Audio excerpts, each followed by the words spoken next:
galera, prazer estar com vocês aqui mais uma vez.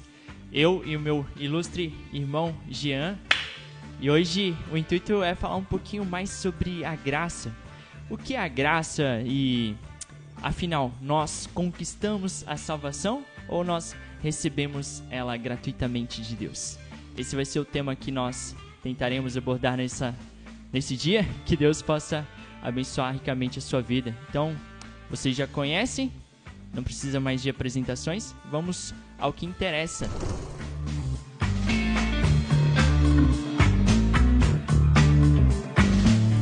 Jean, fala pra gente um pouquinho mais dessa graça aí. Afinal, o que é graça, pra gente começar? Graça é quando alguém é muito bom de piada e tô brincando. Vamos lá, essa palavra graça, a definição de graça, ela não pode ser realizada de forma sucinta. Não é fácil. Na verdade, se nós formos definir a palavra graça, o significado de graça de forma sucinta, nós correremos perigo, nós definiremos errado ou vai estar faltando alguma coisa. Mas a gente pode começar definindo graça em 4 palavras, só para começar. Para começar, a gente pode definir graça como favor imerecido de Deus. 4 palavras, né? Graça é um favor imerecido de Deus. E nós temos dentro da teologia, dentro do mundo dos pregadores, dos homens de Deus, um homem chamado A.W. Tozer. E o A.W. Tozer, ele diz o seguinte: a graça é o bel prazer de Deus que o inclina a outorgar ou a favorecer ou a dar benefícios sobre os que nada merecem. Ele traz essa definição de graça, né, que é Deus favorecendo, concedendo benefícios a pessoas que não merecem. Aí, já você faz alguma outra pergunta, aí nós temos Luiz Berkoff, e ele vai falar de graça de outra maneira. Ele vai dizer que a graça é a operação do Espírito Santo no homem interior. E essa operação, ela é imerecida também. É Deus trabalhando em pessoas que não merecem o trabalho de Deus para a vida delas, né? Amém. Então, assim, apesar de ser um tema bem complexo, uma palavra bem complexa de se explicar em poucas palavras, né? Uhum. Basicamente, a graça, ela tá ligada intrinsecamente à salvação, é isso? A graça de Deus está ligada ali diretamente à salvação ou ela é mais abrangente que isso? Legal, boa pergunta. Não necessariamente a graça de Deus está ligada à salvação. Por exemplo, nós temos na Escritura manifestações do favor de Deus para com as pessoas, e você pode até encontrar na Bíblia, né, em Atos capítulo 14, por exemplo, quando o apóstolo Paulo está pregando em Listra. Olha só o que ele diz quando ele prega para pessoas ali daquela cidade de Listra. Nós também somos homens como vós, sujeitos aos mesmos sentimentos, e vos anunciamos o evangelho para que dessas coisas vãs vos convertais ao Deus vivo. Aí ele vai falar sobre uma graça chamada de graça comum, que faz o céu, a terra, o mar e tudo o que há neles, o qual nas gerações passadas permitiu que todos os povos andassem nos seus próprios caminhos. Contudo, não deixou ficar sem testemunho de si mesmo, fazendo o bem, dando-vos do céu chuvas e estações frutíferas, enchendo o vosso coração de fartura e de alegria. O que? Isso seria basicamente, não sei se a gente pode chamar de graça comum? Seria uma graça comum, porque é uma manifestação da bondade de Deus a toda a humanidade. A graça comum é isso, quando Jesus fala que Deus faz chover sobre Justos e Quem? Não justos nem Sobre os ímpios. justos e os injustos, sobre os bons e sobre os maus, né? Essa graça comum, nós podemos pensar nisso, né? Por exemplo, quando nós estivemos aqui da outra vez, nós falamos sobre a depravação total e falamos sobre o ser humano, ele mesmo sendo depravado, mesmo ele sendo inclinado, né, ao pecado, ele não é tão mau quanto ele pode ser. Então, isso também é uma manifestação da graça de Deus, quando o homem, ele podendo ser mau, mas ele é bom. Deus, ele restringe essa Restringe, maldade sim. em certo ponto ali, né? Outra coisa interessante sobre isso é, por que pecadores têm peso na consciência? Né? Por que pecadores amam? Porque eles têm empatia e coisas do tipo. Isso nos faz perceber que Deus também... Pecadores ímpios, né? Pecadores ímpios, não regenerados, não salvos, que não receberam o selo do Espírito Santo, não nasceram de novo, eles conseguem amar, não é verdade? Eles conseguem sentir peso na consciência pelos erros cometidos. Isso também é uma manifestação da graça de Deus. Uma coisa interessante que a gente pode olhar também na Bíblia, é lá em Gênesis capítulo 6, versículo 8, olha que interessante, né, Ivan? A primeira vez que a palavra graça, em português, né, que é o favorecimento de Deus, que é Deus mostrando favor ao homem, olha só, gente... nem sempre o fato da palavra graça não estar no texto não significa que aquilo não é um ato gracioso de Deus. Por exemplo, quando Deus, lá no início, Adão e Eva peca e Deus pega um couro e costura e faz roupa e cobre eles, Deus está manifestando graça a eles. Então a palavra graça não está ali, mas a graça de Deus, isso é outra coisa que é muito bom a gente pensar, a graça de Deus ela está além das nossas palavras, porque Deus ele é tão bom, mas tão bom que as nossas palavras não conseguem identificar a bondade de Deus plenamente. Em Gênesis capítulo 6, versículo 8, olha o que diz: porém Noé achou graça diante do Senhor. Nós vemos isso daqui em qual contexto? Você lembra do contexto? Dilúvio, né? Contexto do dilúvio, quando o pecado da humanidade tinha subido, né? Estava incomodando a Deus e o mundo já tinha sido tomado por uma cultura totalmente desviada do propósito de Deus. Então Deus acha graça em Noé, ou favorece Noé, mostra o seu favor a Noé. Noé ele era justo, ele era íntegro, ele era bom, mas não é esse o motivo principal de Deus achar graça nele. Deus já tinha um propósito de mostrar a sua graça sobre Noé, né? Essa palavra graça no Gênesis 6 é mostrar um favor. Em hebraico significa isso, em grego a palavra graça é traduzida para charis, e ela tem 155 citações dessa palavra só no Novo Testamento. E essas 150, olha para você ver como que a palavra de Deus contém palavras sobre a própria graça de Deus. É interessante pensar sobre essa graça, né? Apesar de Noé ser um homem justo, né? Como você falou, ele achou graça diante de Deus. Na verdade, nem foi pela justiça dele, né? Não. Porque o próprio Deus imputou essa justiça nele, né? A justiça de Cristo ali sobre a vida de Noé, né? E escolheu ele dentre tantos outros homens que haviam na terra, né? Sim. Então...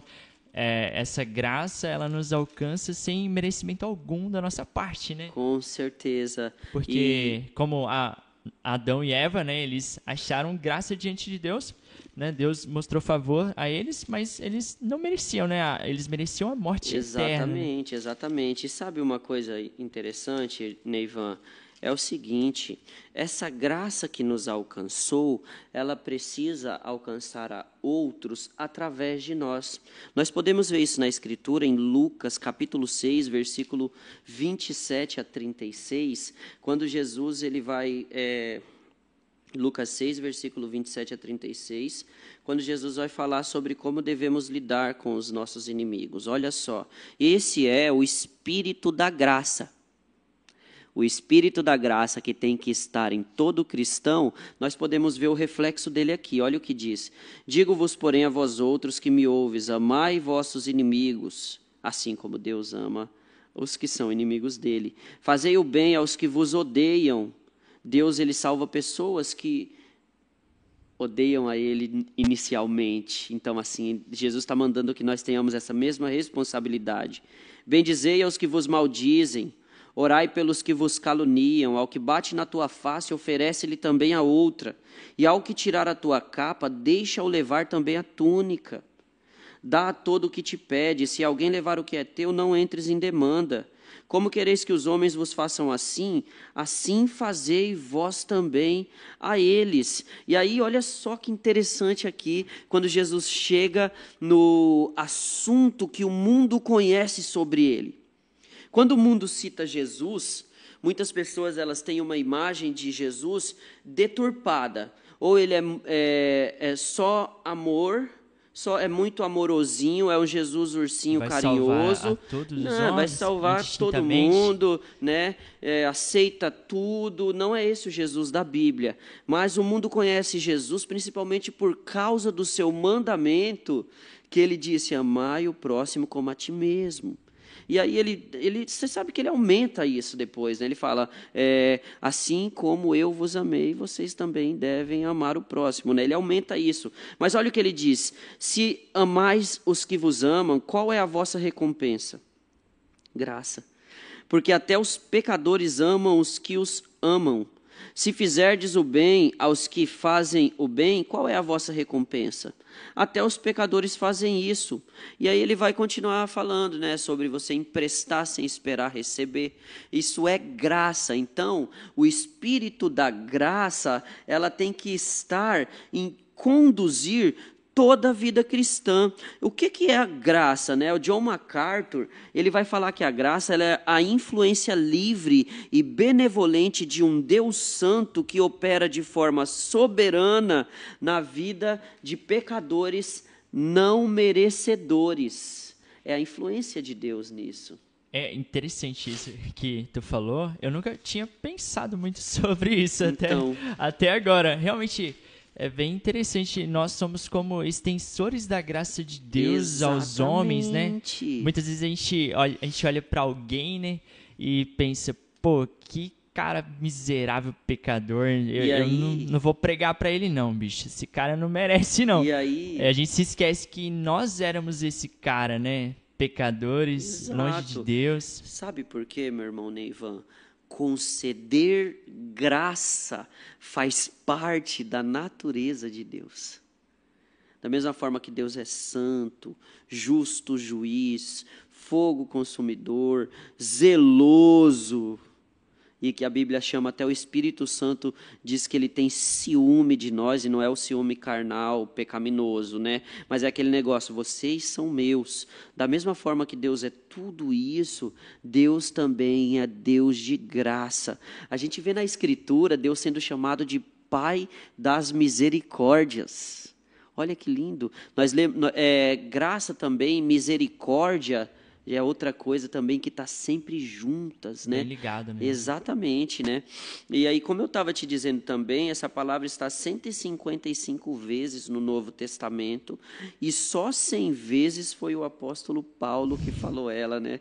É o apóstolo da graça, né? O homem que mais recebeu graça. É um dos que ele se considerava o maior, pior dos pecadores. Pior dos pecadores, né?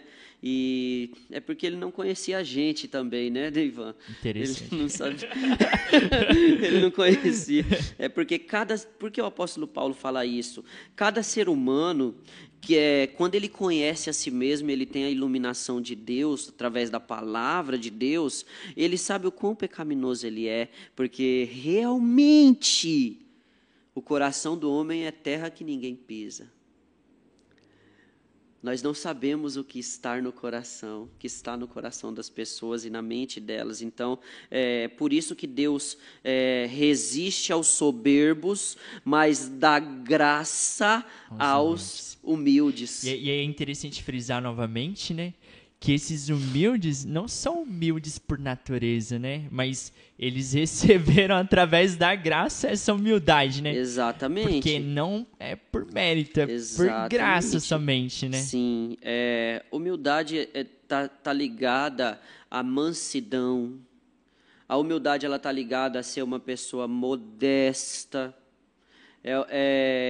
Tem uma coisa que me incomoda muito, é a falsa humildade. Isso me deixa muito incomodado quando pessoas querem passar uma imagem de humildade que elas não têm, sabe? Isso me deixa... de Deus não dá para esconder, entende? Então, Deus, ele dá graça aos humildes, e dar graça é dar apoio, é ser simpático à pessoa, é ter uma bondade misericordiosa com a pessoa. Isso Deus resiste aos soberbos. Quem são os soberbos? São os exaltados, são os arrogantes, são os altivos. Esses, Deus passa largo, Deus passa longe deles, mas os humildes, Deus dá graça. E essa graça que Deus dá aos humildes é o favor aos destituídos de méritos. Destituídos de méritos. Por isso que nós vemos na Escritura, pela graça sois salvos. Lembra desse texto, né? Mediante a fé. Isso não vem de vós, é dom de Deus, né? Não de obras. E quando nós vemos a palavra que a salvação não vem por meio de obras, e sim por meio da graça de Deus, que vem antes da fé. A fé é a ferramenta que nos salva, porque Deus gera fé em nós, mas Deus gera fé em nós porque Ele manifesta a sua graça, gerando fé em nós. Seria o meio, né, para a salvação, para as boas obras, né? Nós fomos salvos para as boas obras. Vamos ver um exemplo na Bíblia, saindo da fé salvífica, mas também Deus guiando o povo, escolhendo o povo. Vamos ver em Êxodo capítulo 33, Moisés orando, né, a Deus e pedindo graça. Eu fiquei assim... Fico sempre emocionado com esses textos, quando o homem se comunica com Deus e Deus se comunica com o homem, mostrando intimidade. Olha que lindo esse texto, Moisés, Êxodo 33, versículo 12 a 16, falando sobre Deus escolher e guiar, Deus ter escolhido guiar o povo, né? Do versículo 12 a 16, Moisés 33... Disse Moisés ao Senhor: Tu me dizes, faze subir este povo, porém não me deste saber a quem hás de enviar comigo. Contudo disseste, conheço-te, Deus falando para Moisés, pelo teu nome, também achaste graça aos meus olhos. Agora, aí Moisés fala, agora pois, se achei graça aos teus olhos, rogo-te que me faça saber neste momento o teu caminho para que eu te conheça e ache graça aos teus olhos, e considera que esta nação é o teu povo. Aí Deus responde, né? A minha presença irá contigo e eu te darei descanso. Então, nós vemos manifestação da graça de Deus quando Ele guia o povo dele. Mesmo diante do deserto, né, que o povo estava ali, você vê que Moisés pediu a Deus que Deus guiasse eles. Mas uma coisa que nós precisamos ter em mente, irmão Neivan, é que o fato de nós sabermos sobre a graça, recebermos a salvação por meio da graça, isso não significa que Deus anulou os princípios morais da sua lei. As pessoas, e grande parte das pessoas, acreditam que o Antigo Testamento é o tempo da lei e o Novo Testamento é o tempo da graça. Eles fazem essa divisão, né? E a gente pode ver sobre os princípios da lei. Abre aí a sua Bíblia em Romanos, né? Capítulo 3, versículo 31. O que diz a palavra de Deus? Sobre isso que eu disse, do Espírito da graça na lei, né? Romanos 3:31. Anulamos, pois, a lei pela fé? Não, de maneira nenhuma. Antes, confirmamos a lei. No capítulo 6 também fala isso, né? Capítulo 6 de Romanos, nós vemos o versículo 14 e 15. Capítulo 6, versículo 14 e 15. Porque o pecado não terá domínio sobre vós, pois não estáis debaixo da lei, e sim da graça. E aí Paulo vai fazer uma pergunta retórica e já responder ela, né? E daí? Havemos de pecar porque não estamos debaixo da lei, e sim da graça? De modo nenhum. O que isso quer dizer? Que a graça de Deus também, ela reina por meio da justiça. Nós vemos isso em Romanos capítulo 5, versículo 21. O que eu acho interessante das leis, né, do Antigo Testamento é como elas nos guiam, né, eles servem como um aio, né, como um instrutor para que nós reconheçamos o nosso próprio pecado, reconheçamos o quanto nós somos indignos do amor e da graça de Deus, e o Senhor nos dá graça através disso também, né? Ele nos instrui, Ele nos ensina, e é um modo de Deus demonstrar o seu amor ao seu povo, né? Nos protegendo, nos dando princípios básicos ali para seguir, e até onde nós podemos ir. Em tudo isso, Deus demonstra graça também, né? Através das leis do Antigo Testamento, que não foram anuladas, mas ainda permanecem, né? Uhum. As leis que foram anuladas, nós sabemos, são as leis cerimoniais e as leis civis. Mas mesmo e nas as dietéticas leis também, né? nas de alimento, né? Mas mesmo nas leis cerimoniais, civis e de alimento, nós encontramos princípios que não foram anulados. Por exemplo, a gula é um pecado, né? Comer coisas que fazem mal à saúde também é uma forma da gente pecar também, né, meu irmão? Quando a gente come desregradamente, também estamos pecando, né? E as leis civis também têm muitos princípios, né, na lei de Deus sobre defesa da família, né? Sobre você plantar à beira da estrada, lembra disso? Na lei de Moisés, as pessoas plantavam à beira da estrada para os estrangeiros e os pobres, tinha a sua terra, mas plantava. Então, é um princípio que pode ser aplicado. Igual eu estava dizendo esses tempos atrás, nós que separamos Velho e Novo Testamento, a Escritura é uma só. O Primeiro e o Segundo Testamento, eu acho que é uma forma melhor da gente chamar, né? Não Velho e Novo, porque as alianças de Deus, as alianças da graça. Deus ele faz alianças da graça com os homens desde o início.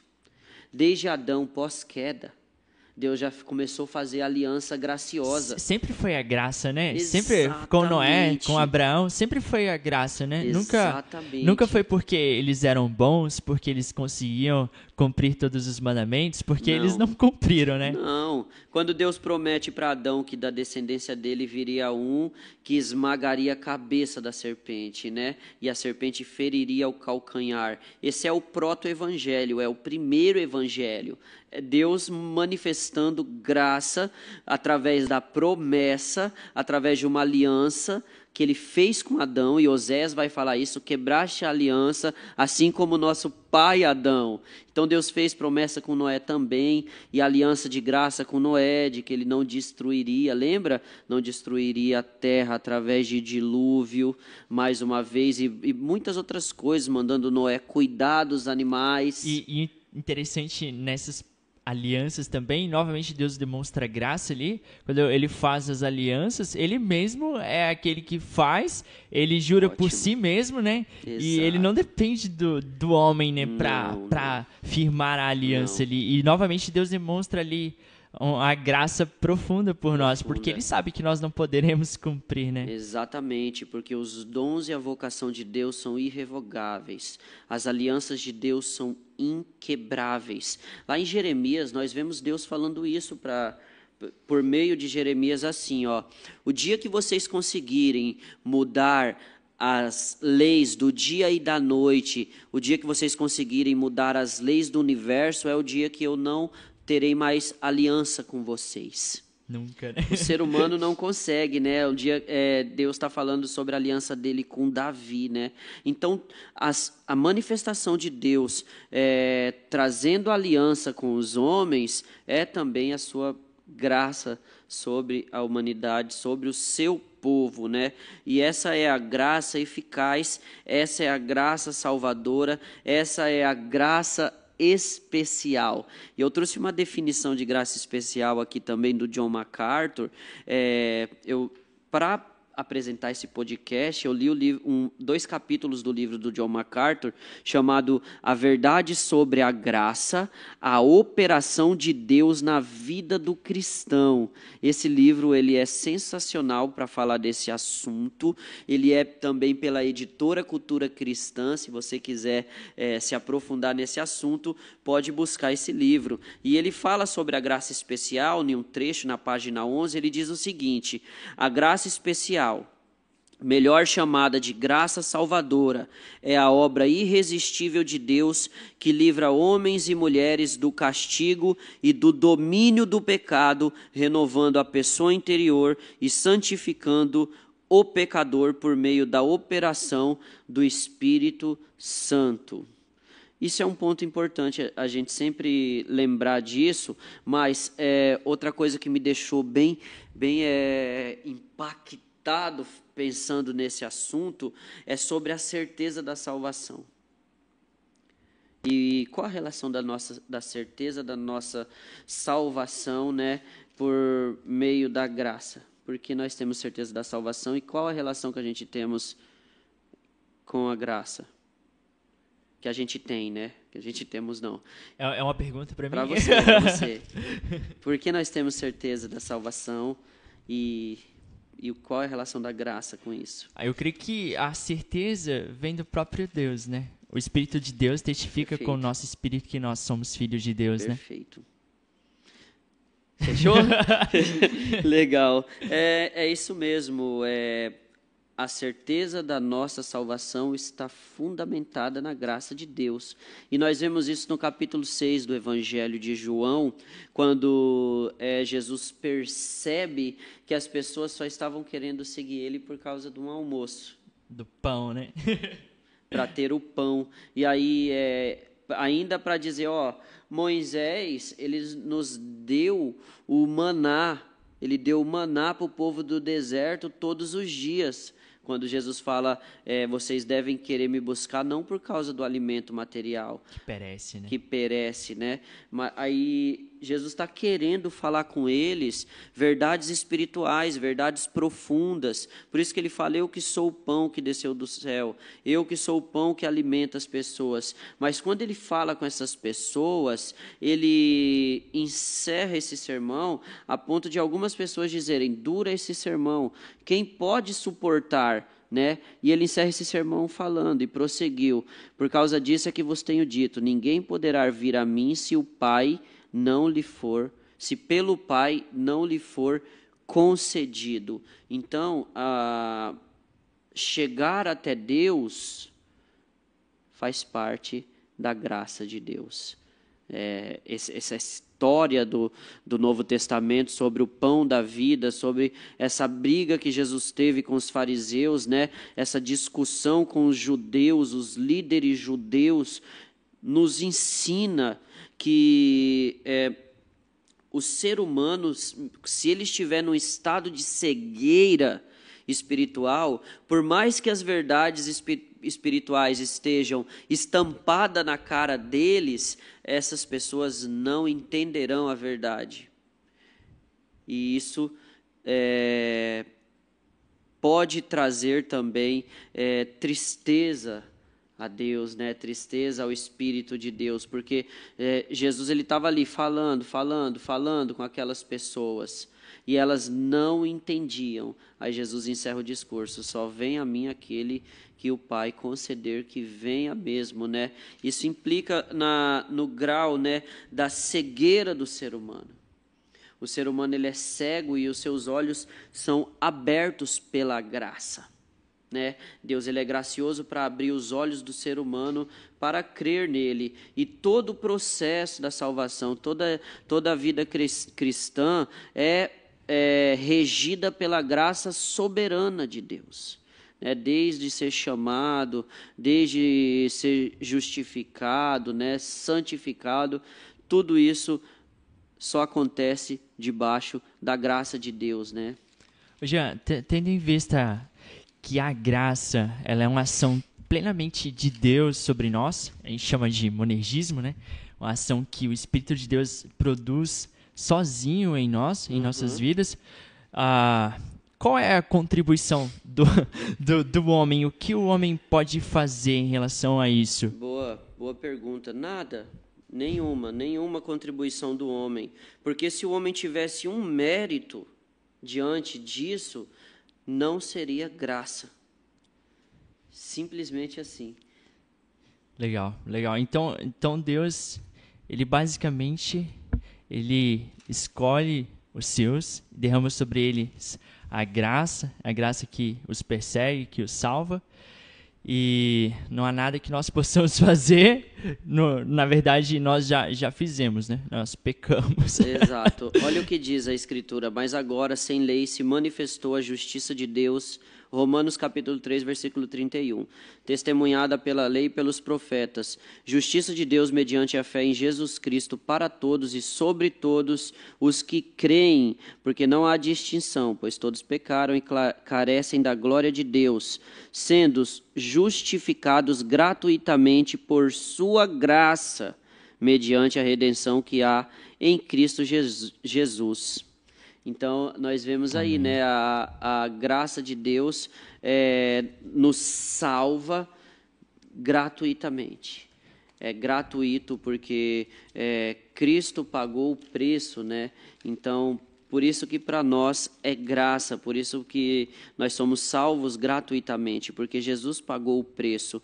E para encerrar, né, essa conversa, vamos refletir um pouco sobre Efésios capítulo 1 e 2, no qual temos aquele texto que fala: pela graça sois salvos, que a gente falou no início do vídeo, e a gente vê nos primeiros 10 versículos, né, o apóstolo Paulo, depois de falar sobre a eleição, a salvação das pessoas que foram predestinadas em amor, né, predestinadas para serem salvas antes da fundação do mundo, Paulo ele vai trazer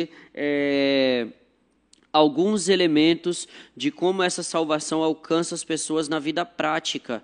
Ele vai escrever para pessoas que tinham sido mortas em delitos e pecados. Olha o que ele diz: ele vos deu vida, estando vós mortos nos vossos delitos e pecados, nos quais andastes outrora, segundo o curso deste mundo, segundo o príncipe da potestade do ar. Então Paulo ele já começa dizendo aqui que as pessoas nascem mortas espiritualmente. Nós podemos pensar em 100 cadáveres no necrotério. Algumas morreram ontem, outras morreram há muitos dias. O grau de decomposição de cada uma é diferente, não é verdade? Porém, todos são cadáveres, todos estão mortos. E Paulo ele está falando sobre isso. As pessoas nascem mortos espiritualmente. E as pessoas que nascem mortos espiritualmente, elas andam segundo o curso deste mundo, segundo o príncipe da potestade do ar. E aqui nós estamos falando de duas coisas. Que é o próprio Satanás. Né? O próprio diabo, e a epístola de João fala que o mundo jaz no maligno. Então o ser humano sem Deus, que não foi alcançado alcançado pela graça, ele é escravo do pecado, escravo do mundo e escravo do diabo. Então nós vemos, Paulo continua falando do Espírito que agora atua nos filhos da desobediência, crianças desobedientes. Né? É isso que o ser humano é diante de Deus, criança desobediente. Desobediente porque eles são filhos. Jesus, ele não relutou em chamar os homens de filhos do diabo, Ney. Olha que loucura. É isso que eu estou falando. As pessoas criam uma imagem de Jesus que não corresponde ao Jesus. Paz e amor, né? Exatamente, sobre né? Um Jesus socialista, né? Um Jesus esquerdista, um Jesus que é a favor de pautas que Jesus não seria. Uau! E não As pessoas tentam moldar a Deus conforme o próprio pensamento delas, né? Sua própria imagem e semelhança. E Deus, ele é soberano sobre tudo, né? São os filhos da desobediência, entre os quais também nós andamos outrora, segundo as inclinações da nossa carne, fazendo a vontade da carne. Então aqui, a vontade, a palavra telema, essa vontade da carne, irmão, é as cobiças da carne. Os desejos pecaminosos da nossa carne, dos nossos pensamentos. E quando ele fala andamos outrora, sim, isso significa que nós vivíamos, aqueles que não foram alcançados pela graça vivem, um estilo de vida conduzidos pelo domínio do pecado. Por isso que Paulo fala, o pecado não terá domínio sobre vós, porque vocês não estão debaixo da lei, e sim da graça. Olha só que isso, meu irmão, que interessante isso. A graça está para a lei da mesma forma que o milagre está para as coisas naturais. A graça, ela é sim superior à lei, porque ela é sobrenatural. A lei é santa, justa e boa, mas a graça capacita o homem a obedecer a Deus, coisa que a lei não pode cumprir. Só a graça traz vida, né? Exatamente. Enquanto a lei traz sobre nós condenação, né? Mostrando quão pecadores somos, Exatamente. A graça nos traz vida, né? É por isso que o texto diz, como também nós éramos como os demais, aí o versículo 4 do capítulo 2 de Efésios diz, mas Deus, então aqui é uma oposição ao que foi dito antes, mas Deus sendo rico em misericórdia, Deus entra na vida do ser humano com misericórdia, por causa do grande amor com que nos amou e estando nós mortos em nossos delitos e pecados, nos deu vida, que é o que você falou, juntamente com Cristo, aí pela graça sois salvos, juntamente com Ele, nos ressuscitou e nos fez assentar nos lugares celestiais em Cristo Jesus. As pessoas já podem tomar posse. Aqueles que foram alcançados pela graça, elas já têm que se entender como moradores do reino dos céus. Elas já estão lá pela fé. Nós estamos vivendo provisoriamente nesse mundo, mas pela graça de Deus, nós fomos colocados espiritualmente já assentados nos lugares espirituais. Se isso não é graça, eu não sei o que é. Amém. Né, meu irmão? Glória a Deus. E é isso. Acho que por hoje é só. Exatamente. Tem bastante tema interessante que a gente pode seguir a partir disso, eu creio, né? Perseverança dos santos, né? A graça nos alcança, nos salva e a gente entra no processo de santificação também, até que Cristo venha, né? Exatamente. Bastante coisa aí. A gente começou, né, com a escolha de Deus, né, sobre o ser humano. Agora nós estamos falando o motivo dessa escolha, que é a graça de Deus, né? E aí a gente pode também futuramente falar do evangelho também, né? Amém. Porque pela graça sois salvos, Mediante por meio a fé. da fé. Isso não vem de vós, é dom de Deus, não de obras. Para que ninguém se glorie. Amém.